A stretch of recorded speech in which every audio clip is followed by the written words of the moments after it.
Well, welcome back to the podcast, everybody. You're listening to In the Company of Charity podcast, and I am Sister Liz Schoberg, and my dear, dear friend and co-host with us, Sister Elizabeth Grine. Hello, dear sister. Hi, dear sister. It's so good to be back on the podcast all the time, and especially because we just had snow yesterday here in St. Ayo. Louis. And I know it's hard for drivers and it's very cold, but oh my gosh, it looks so beautiful. I was out like 4 or 5 times during the day just because I thought, oh, I got to go get something so I could go out and be out in the snow. It was beautiful. It was really beautiful. So for all of you who experience snow, I know it's not always easy, but it is gorgeous. It is gorgeous. It is. So for those who are in big snowstorms, be safe, be careful. Yes. Stay home, get warm, have some hot chocolate, and just enjoy the beauty of it. But please, please, please be safe. Be safe out there. Yeah. Yes. And December is upon us, which also means Advent is upon us. The sisters and I are going to the parish this afternoon they have a big Advent wreath making event, which I've never heard of, but I'm excited to check it out. And we'll get our Advent wreath in order along with all the other families of the parish and just have a good time with it. So we're excited about that. Well, that's very nice. That's nice because we just bought our new Advent candles to go in our Advent wreath. And when I went to look for the Advent wreath for the chapel, I realized that one of the very tall daughters of charity who was in the seminary recently stored the Advent wreath at the very top of a pile of boxes, Christmas, nativity scene, other Christmas decorations, at the top of a very tall cabinet in our little sacristy space. It was very, very high up. And we don't have a really secure ladder. We have this nice footstool, but I'm only 5'3", and the other sisters in the house are shorter than myself. So, seminary sister, you know who you are, who put it, because I know you're listening. Thank you for listening. Yeah. Storage. It was hysterical. It was absolutely hysterical, trying to get this box down so I could start to decorate the chapel, but we got it. We are never deterred. We shimmied it and shook it, and you got it. Did all our careful things, and we got all the boxes down and rescued the Advent wreath from the ceiling, basically. So it was. It reminds me of a sister that that is vertically challenged. When she goes shopping at the store, she always brings a pen so that she can try and nudge things off the top shelf and hope it doesn't hit you or someone else in the head. Yeah. I know the feeling. I know the feeling, but it was hysterical. So our Advent wreath kind of has this little story now attached to it that it will not. We are going to find a different storage space for all our Christmas items, but they are now currently in an empty bedroom, one that's not being used at the moment to have a staging area so we can have it in a place that's a little more appropriate than just an inch from the 14-foot ceiling in our house. I'm glad you figured that out. These are the simple things of community life, You can laugh at them we now. Love it. We can't get enough. Yeah. So, well, we have an exciting next piece about the sisters going west, and Mr. Sergey Salushchev is going to be with us on this interview. Great, beautiful interview about the sisters in Santa Barbara and all their work. So, do you want to place this in our sequence? Where does this little interview fall? Sure. So, we heard from Sister Rocio Briones a few episodes ago talk about her work in Santa Barbara. She's with St. Vincent's and the Father Virgil Cardona Center, which is a center for homeless people. They call it a navigation center. And so she's the newest, the most contemporary, if you want to use that word, daughter of charity to be sent to Santa Barbara, and is involved in the works of the mission that have been going on, some of which have been going on since the 1800s. some are brand new. And that, I think, is the story, right? Sergey, just an amazing young man who just is really connected to the charism of the Daughters of Charity and sees it lived out in the historical documents and the history of the company and the province of St. Elizabeth and Seton, which has gone through its own development over the last 200 or so years. So I think it's been really, really interesting to see the progress of these provinces. And so Santa Barbara was the third city to open in California. These were sisters who came from Emmitsburg, Maryland, after Mother Seton had died in 1820. These sisters stayed in the Emmitsburg area and were missioned from there as Daughters of Charity in the 1850s. So this is the story of the westward expansion, right? It's the story of us crossing the country. And I think we've mentioned before that crossing had everything to do with the changes in what was happening in this young forming nation at the time, and the sufferings and poverties that were emerging, and how the Daughters of Charity responded to those requests from bishops and communities really across the country, but are focused specifically on California because it's so unique in the way things were done. I mean, these sisters had to travel by foot through the Panama Canal.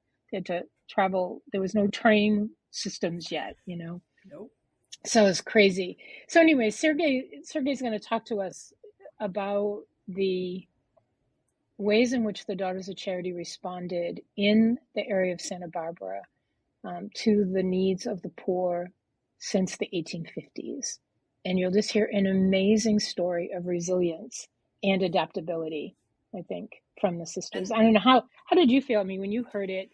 I just, this is learning about all the inside baseball of how things are, what would you say, how they come to be according to the philosophy and the approach of the community, which we learn over time, and in a lot of ways is imbued in us through the example of the sisters that are our mentors. But the idea that the sisters are responding to a need, an expressed need or an applied need, a need that the sisters see out there.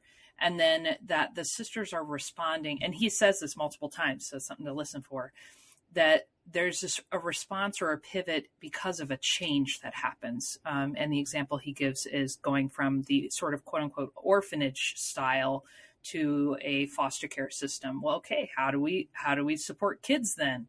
Because kids just don't stop needing help once we're going to try and put them in family settings. And so I think that speaks to, one, him as a person understanding our community very well, and two, that the approach or philosophy of the Daughters of Charity when it comes to respond or seeing needs and responding to them is so clear that here's someone who just gets it.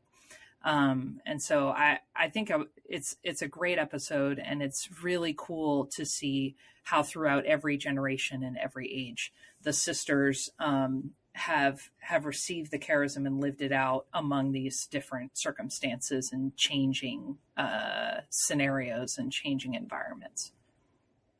Yeah, I think that is the message, and we don't want to belabor it because we want you to hear it from Sergey himself. But I think, as I kind of went back and listened to Sister Rocio's episode as well, and I could hear in her, this is a Daughter of Charity just sent on mission for the first time, and she gets it, she gets it. And it came to my realization that there's something in our charism DNA that gets that idea that pivoting is not just going away from, but that the response, as our constitutions say, it's a response of love, right? It's this constant looking for the suffering Christ and not running to the rescue. It's not putting out all the fires, but it's being a comforting and consoling and hopefully effective presence to those who are suffering. And to me, that's the most important thing, that no suffering is foreign to a daughter of charity. And we live that every single day. Even our most youngest members have almost an innate something in them that is comfortable with that. And that to me, I think, is one of our strengths. And I think you'll hear it in Sergey's story of the sisters from Santa Barbara from the 1850s to 2024. We hope you enjoy the episode, and as always, you know how to get in touch with us at companyofcharity@gmail.com. We'd love to hear back from you guys, and share this episode with a friend. Thanks so much. Enjoy.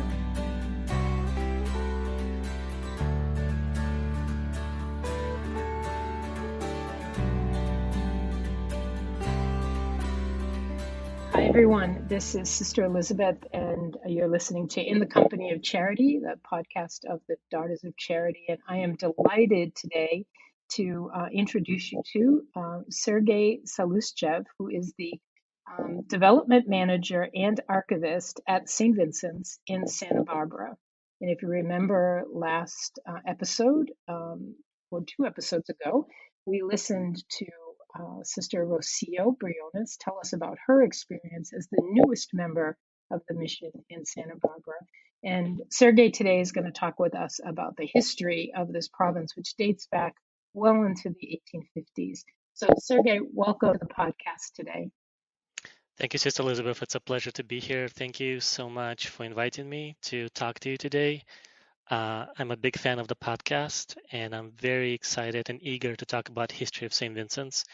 There's a lot to discuss, so I will try to restrain myself, as I always tell our donors and visitors who come in to visit our archive. But yeah, there's a lot to share and talk about. That's wonderful, and thank you for being a faithful follower. We always appreciate that. So tell us at the beginning, how did you even get interested in archival work, and what brought you to Santa Barbara in the first place? Like, how did you get here? That's a great question. Life is full of unexpected turns and detours. I was born in Germany, so in a completely different continent. I grew up in Russia, but I came to the United States in 2005 with a very vague idea of what exactly I want to do in the future. I was 17 years old when I first arrived to United States, and I just started going to college and kind of exploring my academic interests. And history has always been something that had a special place in my heart. I didn't think that I would be able to pursue my passion for history or just interest and curiosity about history as a career in any meaningful way. And a little bit, my parents a little bit discouraged me from following that path. But the more I studied, the more classes I took, and I was very fortunate to have very good teachers. Some of them became my mentors, and that passion just continued growing. So I originally started my undergraduate path as a major in international relations because I was early interested in global affairs, especially human rights, which I'm still am today. I then pursued professional degree of master's in arts degree. At the program here at UC Santa Barbara, it's University of California, Santa Barbara. There's a program in global international studies, which at the time offered a great financial package to its students and a very robust curriculum, which aligned very well with my interest in global affairs and also human rights as well. But the more time I spent in the graduate settings, the more seminars I took, and I got to know more professors on the other part of campus, specifically in history department, it just reignited my passion, that little flame that was still burning, and my interest in history. And so eventually I switched to history department. I finished my master's degree, but I continued my PhD, but in a different department. I was a different mentor. And about 3 years ago, I completed my PhD degree in history. And during my time, I had a big fortune to travel through sponsorship of a variety of fellowships, and I work in the archives close to 3 years combined. So I got to know archival work quite well, but not as an archivist, but rather as a recipient of the services.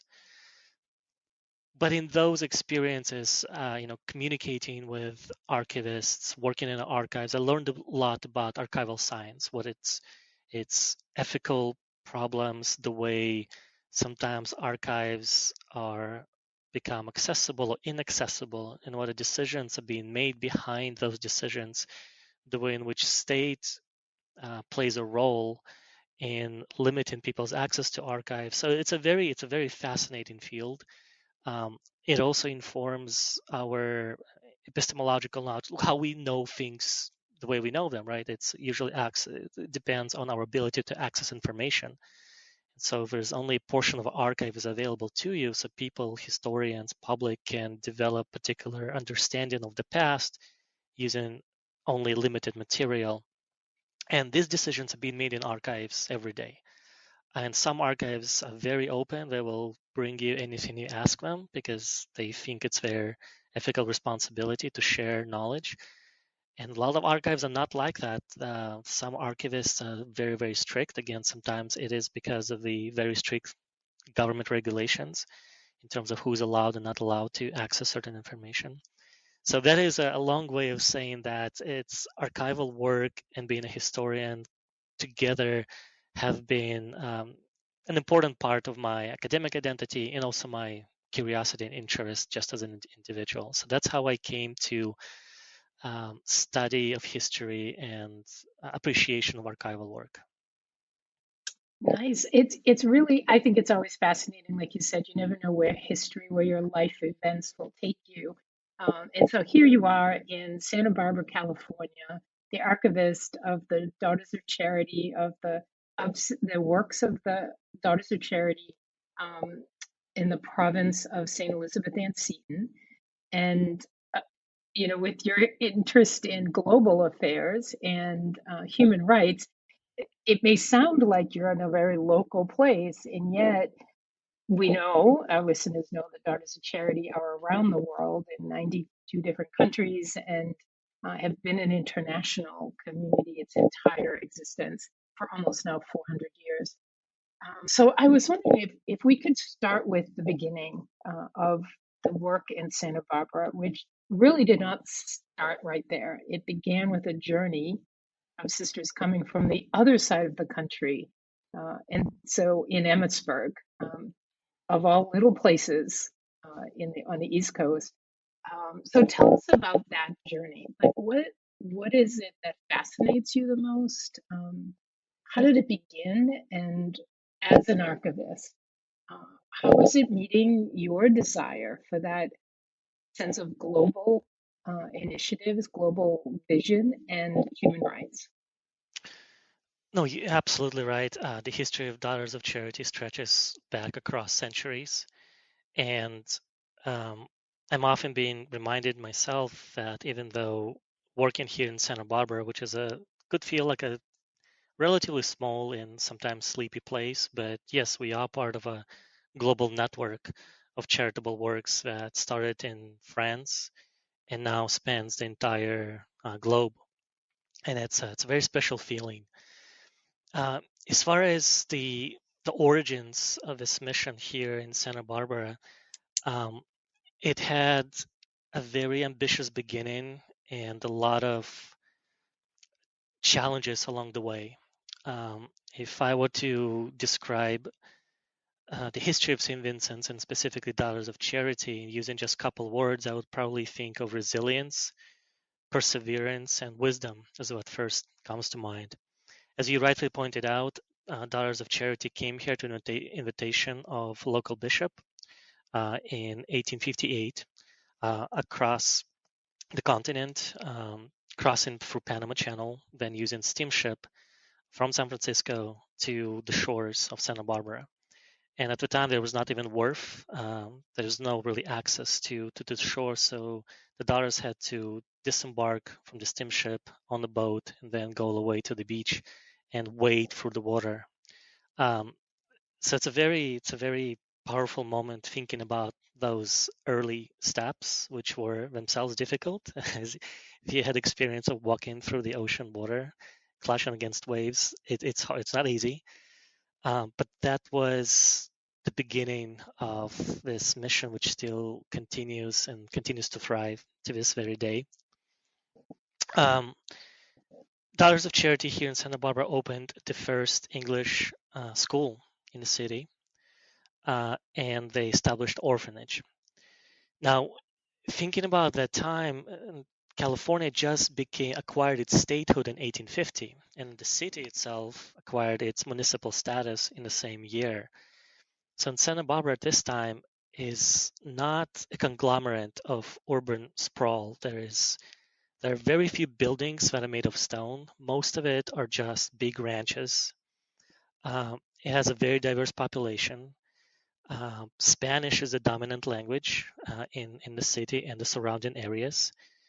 In fact, Spanish remains to be dominant language all the way up to early 20th century. And we know this from some of the interviews that were recorded by the daughters themselves and in local newspapers and diaries were left behind. It's a diverse place because this is the time when also European settlers are coming in from different parts of the world. There's some people coming over from the East Coast, lured by the promises of salubrious environment, which will be positive for health reasons. Others just enjoy nice weather and the beautiful views of the American Riviera, which are prominently featured here in Santa Barbara. And some people just looking for opportunities. There's a lot of immigrants from Philippines, China. In fact, for a little while, Santa Barbara had a small Chinatown, and there is still remnants of that legacy in our city. Only a few buildings remain, but so it's a very diverse place in which Daughters of Charity established the first English school, which also then opens as a boarding school and an orphanage, fulfilling a very pressing need for the kind of services that the growing community of this very diverse community of people need in the city. And that is, I think, the crux of the works of Daughters of Charity here in Santa Barbara, at least, is always trying to understand what is the greatest need in the moment and who are the most vulnerable people in their community and how can the daughters best serve those people.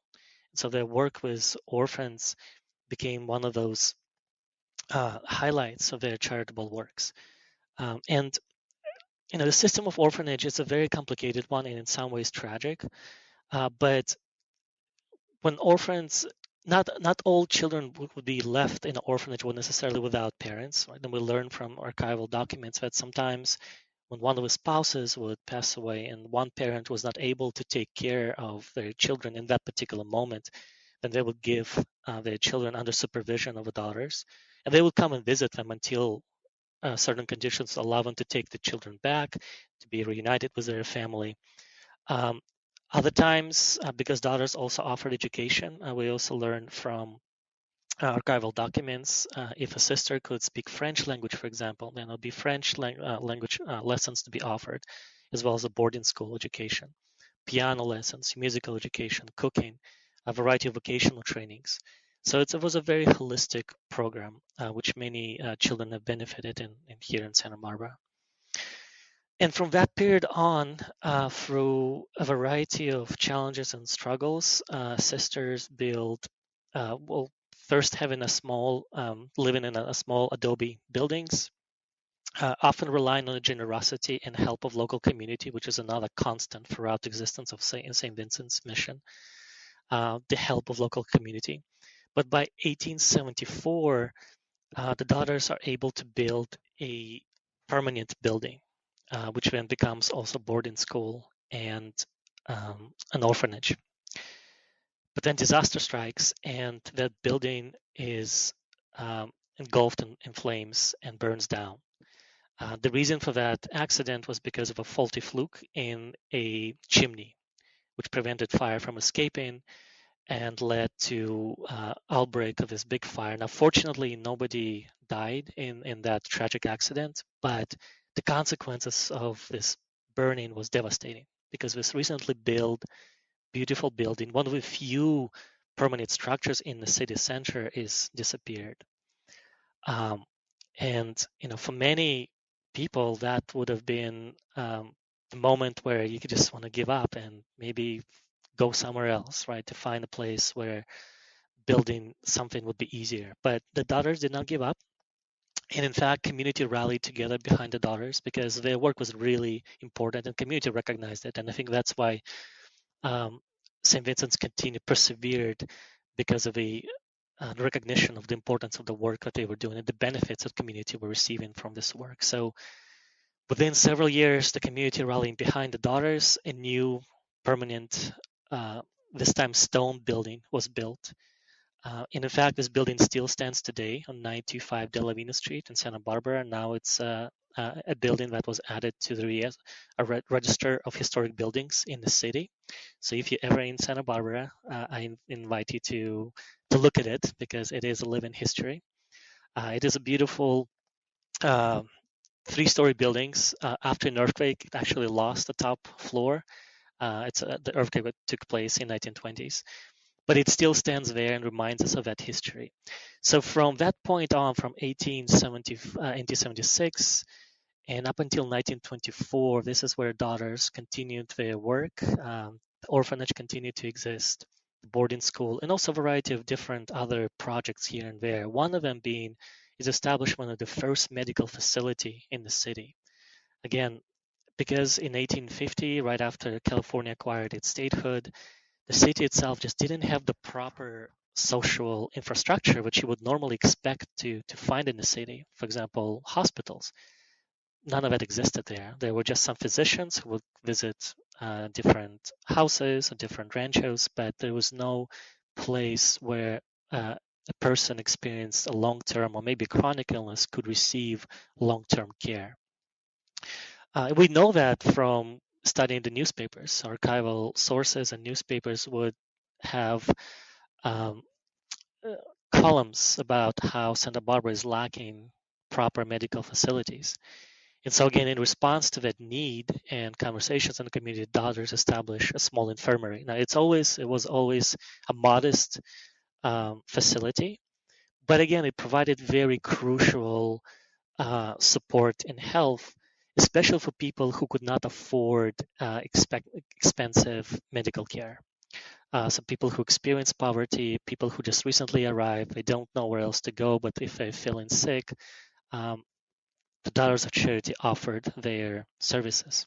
And so again, if there were daughters who had skills in nursing or medical care or just simple compassion of being next to somebody who is suffering, that infirmary became also a very important part of the city. And so it wasn't until very late 19th century when the first proper hospital was established in Santa Barbara, Cottage Hospital, which is still in existence today, with network of hospitals. But again, it was the Daughters of Charity who built the first medical facility in response to this growing need for healthcare in the city. By early 1920s, the orphanage that was located in what is today downtown Santa Barbara has outgrown itself. There were up to 100 orphans and students living there. So the conditions became too cramped to provide the adequate care for everybody.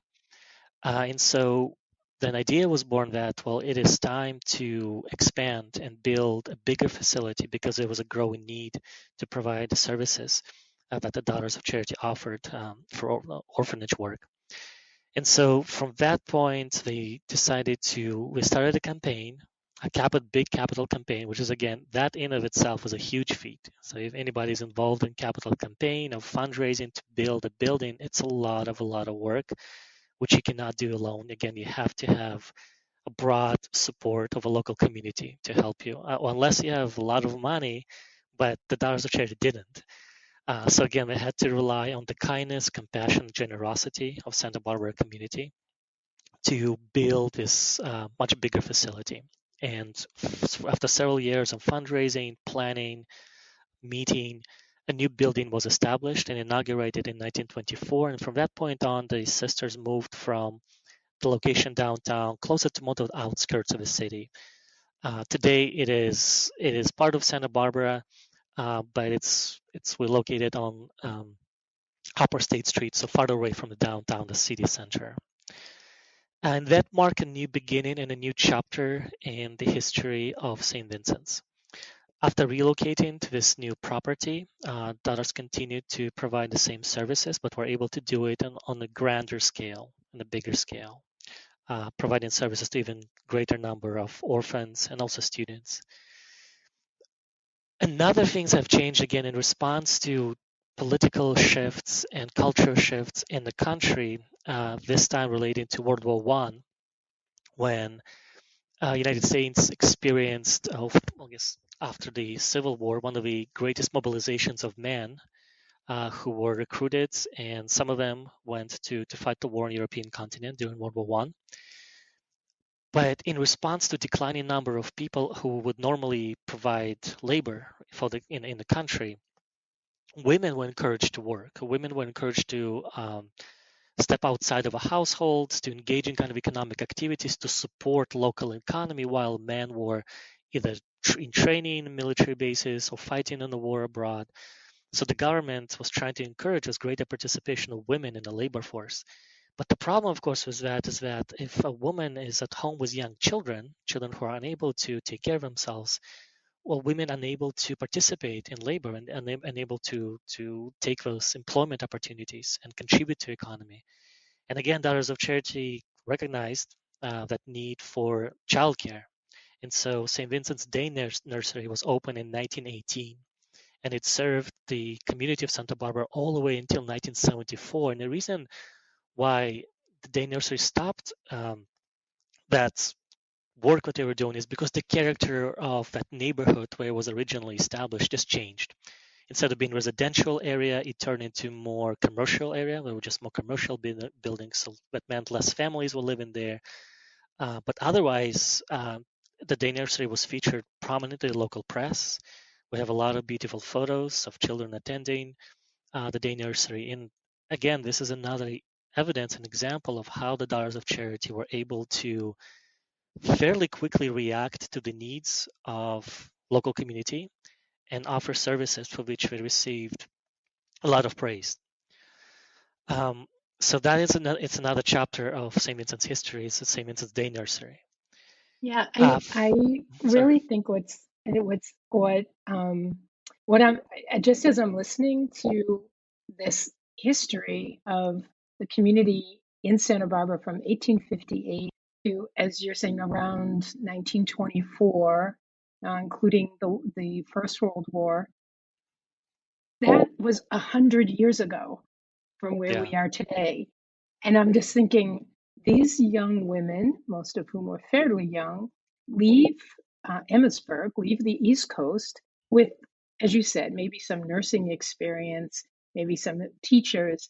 None of them were probably skilled in development work as you are now, or in building buildings, in understanding all this. And so the story, I think, I just want to put it in perspective for our listeners that talking about 100 years ago, the work had already been going on for close to 75-ish years.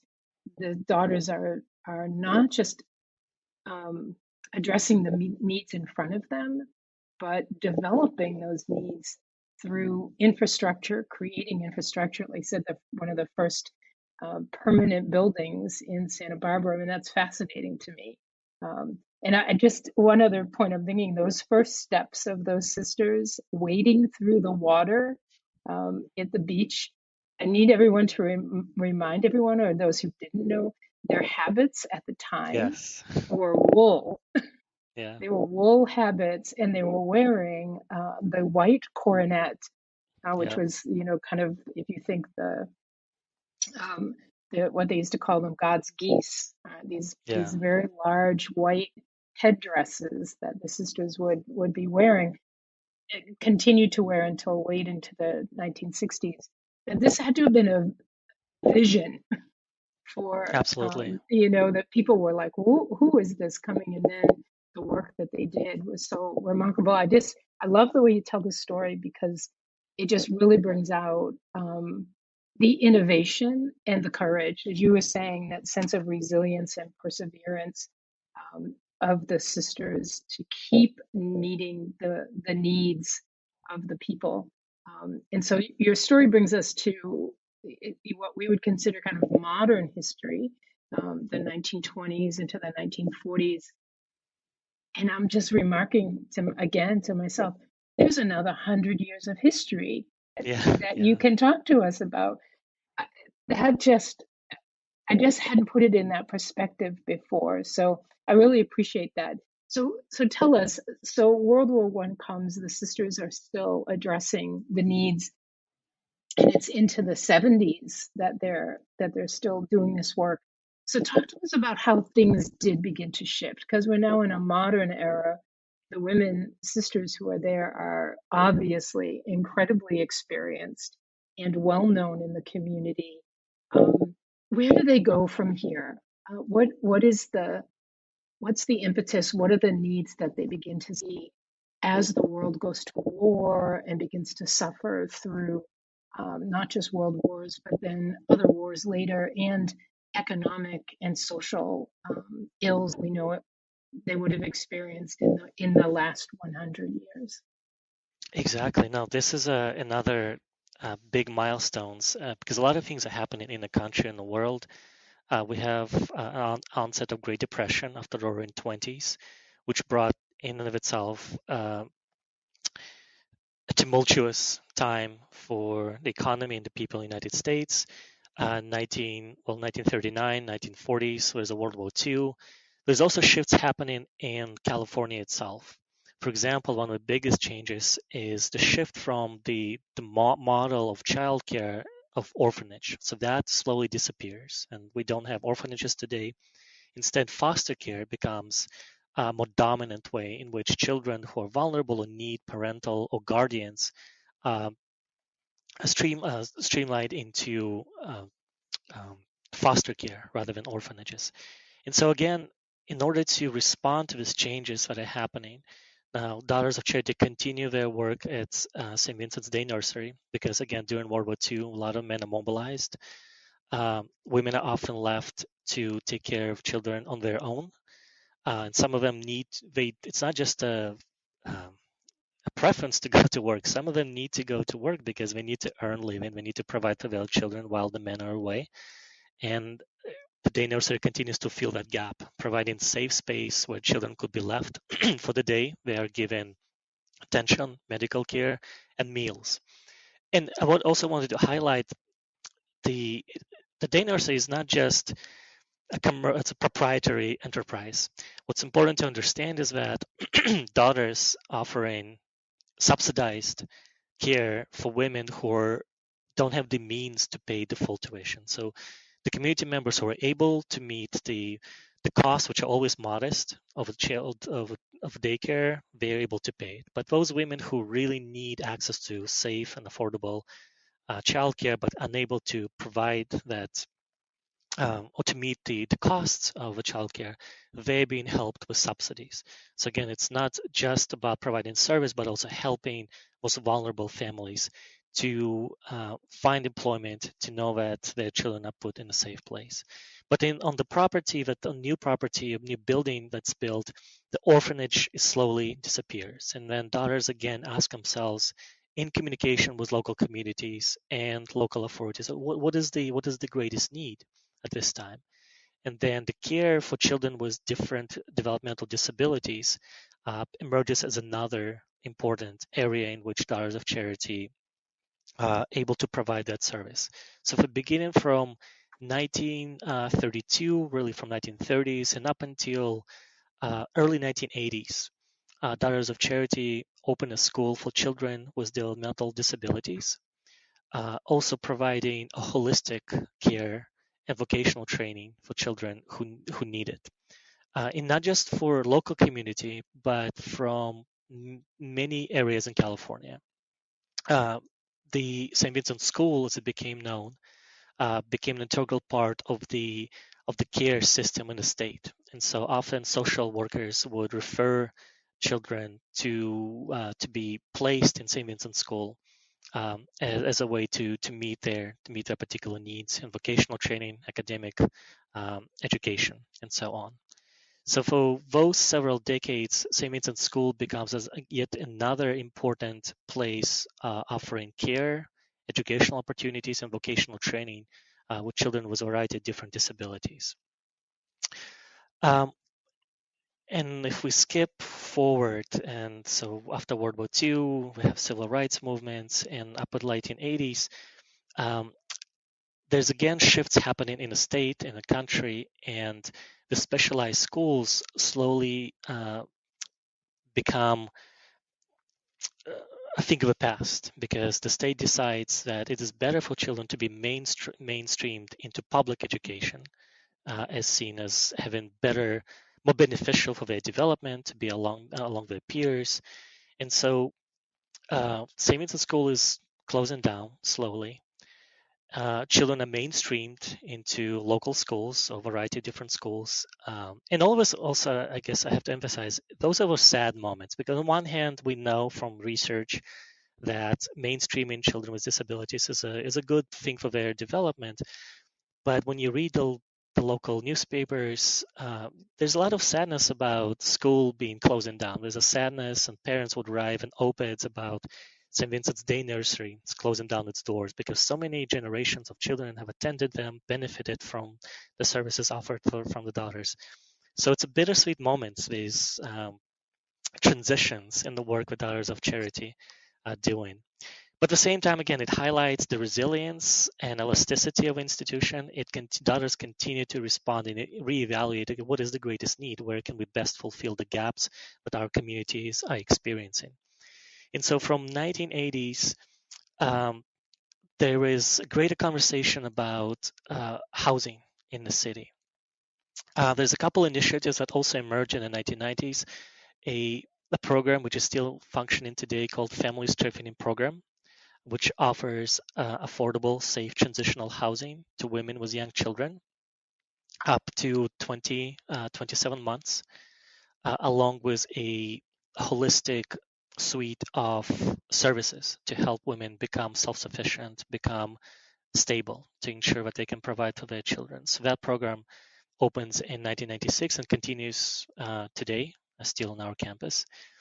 But also having this large space on our campus, the daughters once again reevaluated what is the greatest need in our community today. And so fairly quickly, they came to a conclusion that housing is a very big need. Not just housing, but affordable housing for families who are low income, but also seniors who are low income and simply whose incomes unable to keep up with the rates of inflation, with the growing cost of housing. And in order to avert the possibility of some of the seniors from becoming essentially homeless or living in precarious situations, a decision was made to build housing on the campus of St. Vincent's for low-income seniors and low-income families, along with other several programs, which I will mention quickly as we get into more modern, I guess, present time. As a result, as a historian, sadly, the old building, which was built in 1924, had to be demolished. The variety of reasons influenced that decision, in part because it's an old building and the standards of building 1924 are vastly different from the standards for construction of buildings that we currently have, for good reasons, because they're much more seismically stable and safe, so they're able to withstand earthquakes much better than the buildings 1920s. The entire infrastructure of that building was, of course, reflected technologies of 1920s, which were vastly inadequate for the present moment. So for a variety of reasons, that building had to be demolished. But in its place, today we have this beautiful conglomeration of cottages and apartment buildings for low-income seniors and low-income families. So while the building is gone, we have a lot of beautiful photos to remind us of that chapter in St. Vincent's and a daughter's work. And today we have buildings that continue to service a great need for the people who benefit from them. So just to give a quick overview, we have about 90 apartments for low-income seniors, one-bedroom apartments, and family apartments, up to 70 family apartments, ranging between 2, 3, and 4 bedrooms. They all look very nice, and every time somebody comes on our campus, sometimes people ask, is any of these cottages available for sale?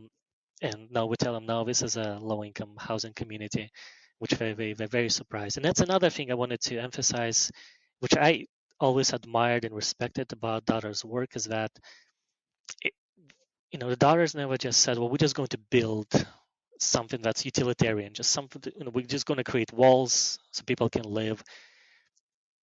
Every time a new building would come up, it would look beautiful, not luxurious, but very appealing to the eye. And I think that's so important, because just because have low income, or people who experience poverty, doesn't mean that they don't enjoy to live in a nice conditions.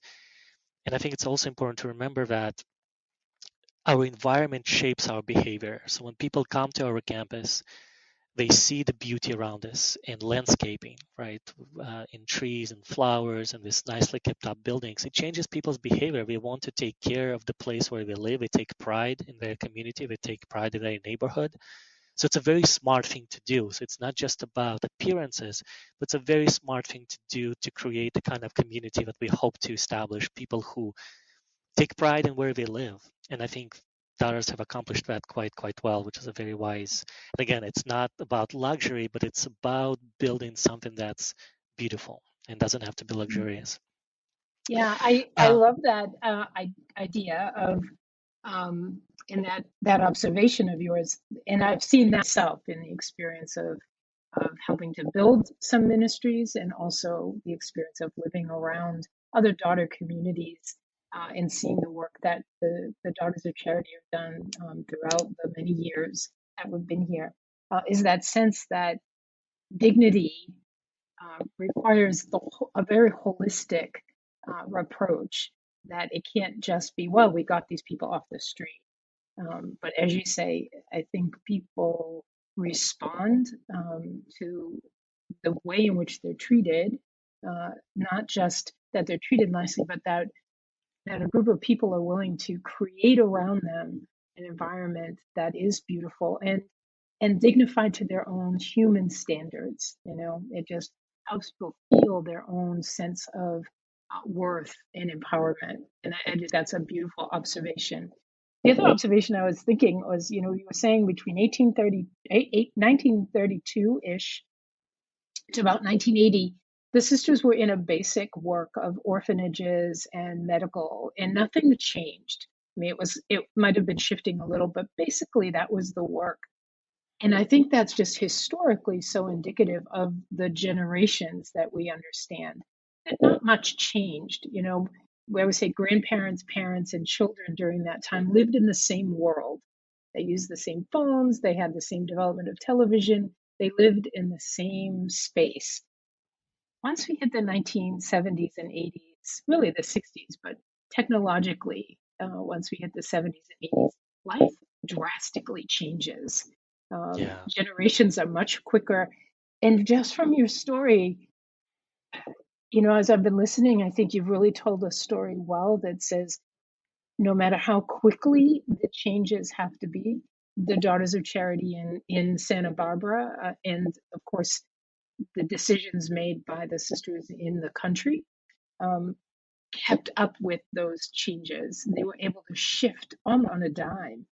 And I think some of our listeners have heard this, you probably know this. It really harkens to me that question back in the 1600s, of the Vincentian question: what must be done, right? Yeah. What must be done next? What must be done now? And to move from this work they've been doing for so long, orphanages that grew out of the long history of their works dating back to the 1858 when they arrived, to shift that into now looking at family strengthening, housing for seniors and low-income people. It's just remarkable to me, and it gives me great pride, if I can use that word, to say, the legacy of the Daughters of Charity in this country I think specifically have never been about um, coming to work as religious women, coming to work with an ethnic group or coming to work with a specific special teaching hospitals. Um, we've done what our constitutions have said to serve everyone everywhere, to be available to those who are in need, regardless of who they are or how they came to experience the poverty they're experiencing, or how a community has become the vulnerable place that it is. The question for us is what must be done to help bring dignity, prosperity, um, a way for bringing people back to a place, or for maybe the first time in their family generational life, a place where opportunity is made available in ways that may not have been there before.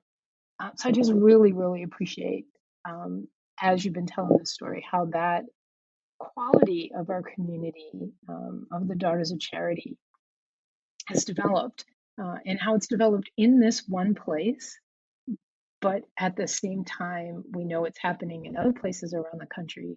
And it's also happening in relation to not just what's happening in that local small city or town, but what's happening around the world. World wars, wars in our own country, impact the work of the sisters. As saying since the 1980s up till today, and again, the 1980s seems like so long ago. I think, my goodness. Um, how have you seen, and where do you think, as you are kind of in your development work as well, um, what are some of the new and emerging poverties that you see the sisters beginning to address? And how do you think that's going to impact um, the future of work, social ministries in general, but could potentially, as you see what's happening, impact the work of the daughters in Santa Barbara?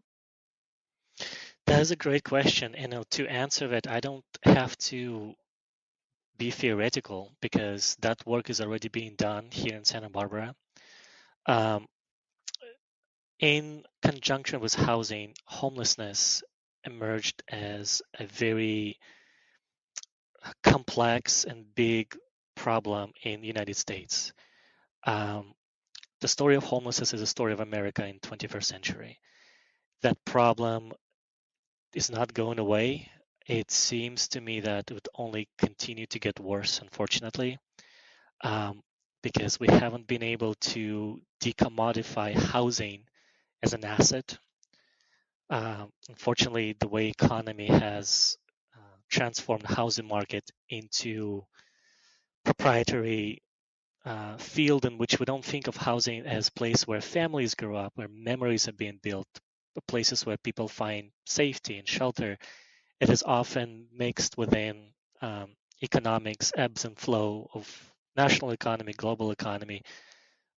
Banks often see housing as an investment, rather a place of residence for people. So it's a very complex issue, and as a result of the growing housing costs and a variety of other factors, such as mental health crisis, homelessness emerged as a very big issue in our city, but also across the state of California, in many other parts of the United States. And once again, the daughters have responded to this growing crisis, this time in partnership with Franciscan Friars, which are also located here in Santa Barbara. They've been here since late 18th century, so even longer than the daughters. But working together in a partnership in 2018, we opened the first day navigation center in the city of Santa Barbara, called the Father Virgil Cardona Center, named after a very famous, very well loved priest who was at the Santa Barbara mission, Father Cardano, who passed away recently. And in his name was a lot of charitable works being done. There is even an endowment of Catholic studies established here at University California, Santa Barbara.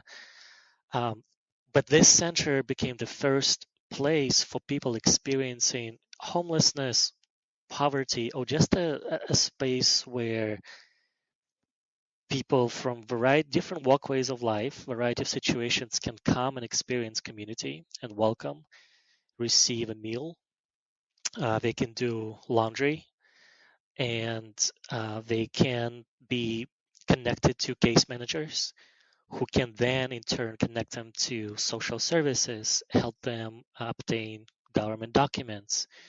Um, some people use the center as their primary mailing address, which we don't often think as something important, but if you are trying to apply for housing and you don't have a permanent mailing address, a place where you can receive mail, that becomes very, very difficult because oftentimes those letters that were sent out periodically, quarterly, um, checking on people's availability and their place in line to receive affordable housing, a voucher for housing, without having a permanent stable mailing address, you're often unable to do so. So that also turns into a cycle that perpetuates homelessness and poverty.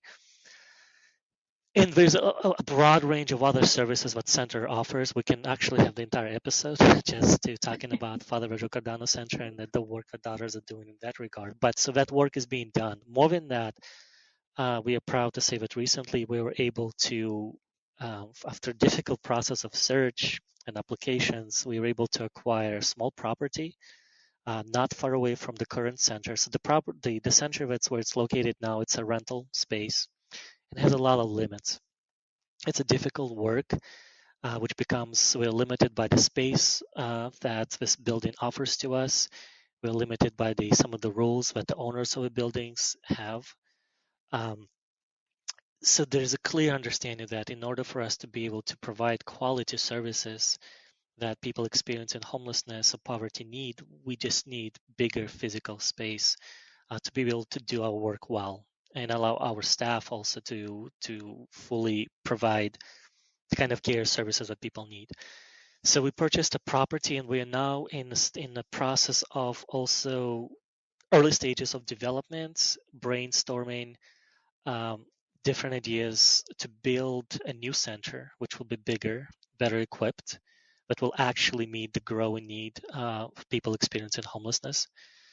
In addition to that, build permanent supportive housing. So this is not just about providing people with meals right on the street, which is important, and providing people with services, connecting them to case managers, connecting them with healthcare facilities, but also, again, build housing to give people a place to call home and play a role along with the city, along with other nonprofits in the area, along with other benefactors in creating housing instead of just being an observers and studying this and looking at the problem from the side. Once again, daughters are active participant, offering solutions and playing an integral role in addressing the issue of homelessness, which is quite big, and it will take a lot of work and a lot of support from community. So if anybody's listening and is interested to help us build that new center and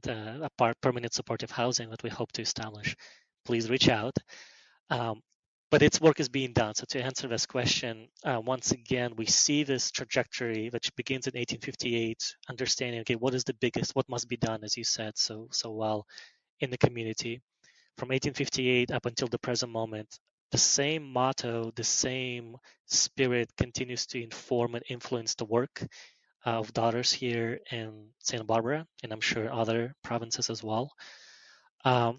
And we are very much part of present moment and present history. And this time it's homelessness that we are trying to address and tackle. And I'm sure in the future there will be other challenges and other problems. And I have absolute confidence that the daughters will once again recognize the need and reinvent themselves if necessary to meet the needs of a local community. And I think if I can just kind of leave the concluding remark, because as we're talking and I'm reflecting on everything I said, I also realize I'm just really scratching the surface of this incredible history. So I invite you to come to the campus in Vincent, and where we can have even a more in-depth, insightful conversation about specific moments and milestones in the history of this mission here in Santa Barbara. I'll be happy to take you through the tour of our very small, modest archival room, which also works as a museum. I'll be happy to show you a variety of artifacts that we have, including one of the precious artifacts is the very first register of the orphans that entered into St. Vincent's orphanage. It was the date of January 5th, 1858. The cornerstone of the building, which was placed in 1924, was a variety of artifacts that's still preserved. We have a lot of incredible, fascinating history. I also invite you to visit our website, stvincents.org, where we have a page dedicated specifically to research in history. It's again provides glimpses of our history, but we managed to digitize some of the footage from 1940s, 1950s of the daughter's work, their home videos. There's some news articles that we try to continuously update on the website. So there's much more to learn. And I apologize if I didn't cover everything I wanted to. And thank you again for this opportunity to talk to you.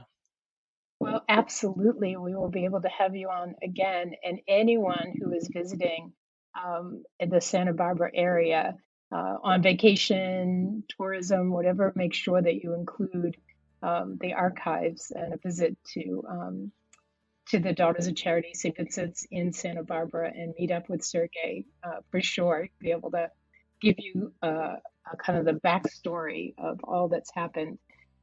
Again, thank you so much. And,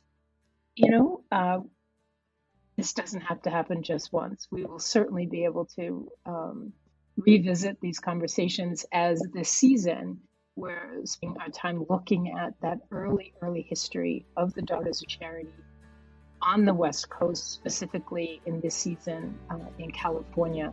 So, as you said, there's a lot more to tell. And we'll definitely be coming back to hear more of these stories. So Sounds again, great. Thank you so much. Thank you.